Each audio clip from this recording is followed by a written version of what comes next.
अब फिर प्रभुपाद जी ने 1970 के अंत में विचार किया कि हम बंबई में कोई पंडाल प्रोग्राम करेंगे, और श्याम सुंदर प्रभु को कहा पंडाल प्रोग्राम की तैयारी करो। अब श्याम सुंदर प्रभु पहली बार भारत में आ रहे हैं, लेकिन इतना बड़ा पंडाल क्रॉस मैदान में करने के लिए तैयार हो गए, और उस तैयारी के लिए श्याम सुंदर प्रभु ने एक लाइफ मेंबर या जो भी उनके वेल विशर थे उनसे एक गाड़ी ले ली थी, और पहली बार वो भारत में गाड़ी चला रहे थे। अमेरिकन लाइसेंस तो था ही, लेकिन भारत में चलाने के लिए लाइसेंस से ज़्यादा योग्यता चाहिए, कृपा भी चाहिए। तो कालबा देवी मार्केट में जब श्याम सुंदर प्रभु गाड़ी लेके जा रहे थे, अचानक उनके गाड़ी के सामने एक आदमी बिना बोले क्रॉस किया, ठोकर लगी, वो आदमी नीचे गिर गया। श्याम सुंदर प्रभु ने ब्रेक मार के रोक दिया, भीड़ इकट्ठी हो गई,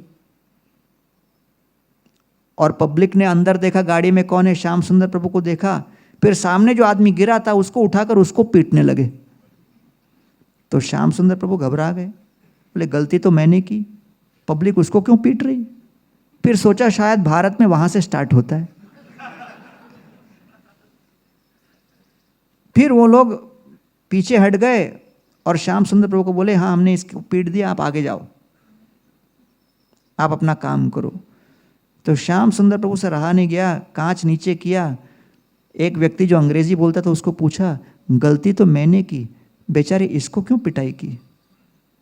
तो आदमी कहता है अरे तुम कृष्णा के भक्त हो, इसने हिम्मत कैसे की कृष्ण के भक्त को डिस्टर्ब करने की। तब श्याम सुंदर प्रभु समझ गए कि अरे बाप रे, ये भारत ऐसा है कि यहाँ पर केवल साधु का वस्त्र पहनने मात्र से लोगों की कितनी अपेक्षा बढ़ जाती है, कितना बड़ा उत्तरदायित्व है इसके अनुसार कार्य करना। अब क्योंकि श्याम सुंदर प्रभु ने प्रभुपाद जी के आदेश को पालन करके क्रॉस मैदान फेस्टिवल मनाया, उस क्रॉस मैदान फेस्टिवल में कौन दो लोग आ गए, लोकनाथ महाराज और राधानाथ महाराज, जिसके कारण महाराष्ट्र में प्रचार हुआ, जिसके कारण चौपाटी मंदिर स्टार्ट हुआ, जिसके कारण गोवर्धन विलेज स्टार्ट हुआ, जिसके कारण आप और हम यहां बैठे। तो अगर इसका स्रोत देखो तो वो कुछ भक्त लोग जो प्रभुपाद के साथ उस समय कुछ दुर्व्यवहार किए थे, उनके अपरिपक्वता के कारण, उसके कारण देखिए चेन कितना आगे खींचा।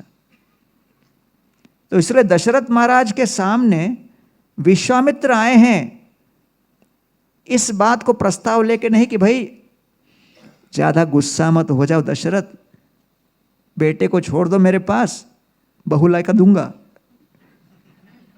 ऐसा बोलते तो अच्छा ऐसा है क्या, अच्छा अच्छा अच्छा चलो ले जाओ। विश्वामित्र ये नहीं कहे कि बहू ला के दूंगा, वो कह रहे लेके चलो, ऐसा लग रहा राक्षसों के साथ युद्ध करना है। तो इसीलिए यह भी बहुत महत्वपूर्ण है कि जब अवसर हमारे सामने प्रकट हो और विपत्ति के रूप में प्रतीत हो, तब गुरुजनों के हस्तक्षेप से हम सही निर्णय ले पाते हैं। तो ये वशिष्ठ ऋषि की विशेषता थी। इस प्रकार तो जैसे मैंने कहा कि दशरथ महाराज अयोध्या नगरी पर राज्य कर रहे थे। प्रशासन अर्थात दो बातें, बाहरी शत्रुओं और आंतरिक शत्रुओं पर विजय। राज शार्दूल का एक और अर्थ है, राज शार्दूल अर्थात राजा जो कि शेर की भांति है। तो शेर छलांग लगाने के पहले अपने पैर को मोड़ता है, पैर को मोड़ने के पश्चात फिर छलांग लगाता है। वैसे किसी बुद्धिमान प्रशासक को, लीडर को कोई भी निर्णय लेने से पूर्व सोचना चाहिए, विचार करना चाहिए, विमर्श करना चाहिए, जो कि दशरथ महाराज ने किया।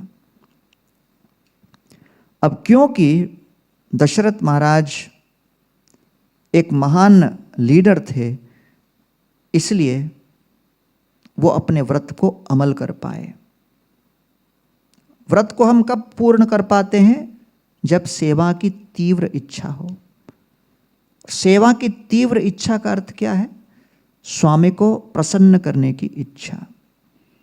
तो इसलिए जब स्वामी को प्रसन्न करने की तीव्र इच्छा होगी, तब हर प्रकार के दर्द को अनुभव करके स्वयं को चंदन की तरह घिसने की शक्ति और सामर्थ्य रखते हुए, दर्द अनुभव करते हुए हम सेवा करने की बीड़ा उठाते हैं। उस पीड़ा को सहन करके सेवा करने का बीड़ा उठाते हैं, तब जाके हम अपने व्रतों को अमल कर पाते हैं। यहाँ पर 12 जो नंबर है, इसकी विशेषता बताई गई है। रामचंद्र जी 9वें महीने में जन्म नहीं लिए, 12वें महीने में जन्म लिए। रामायण में 6 कांड हैं, जो कि 12 का आधा। रामायण में 24,000 श्लोक हैं, जो 12,000 से 2 गुना। विश्वामित्र मुनि रामचंद्र जी को प्रथम सेवा देने जब आए, तब रामचंद्र जी की आयु 12 वर्ष की थी। और तत्पश्चात 12 वर्ष के बाद 24 वर्ष के लगभग आयु में रामचंद्र जी को वनवास घोषित किया गया। तो इसलिए दशरथ महाराज अपने अक्षहिणी सेना की शक्ति पर विश्वास रख रहे हैं, और विश्वामित्र मुनि रामचंद्र के गुणवत्ता के ऊपर विश्वास कर रहे हैं।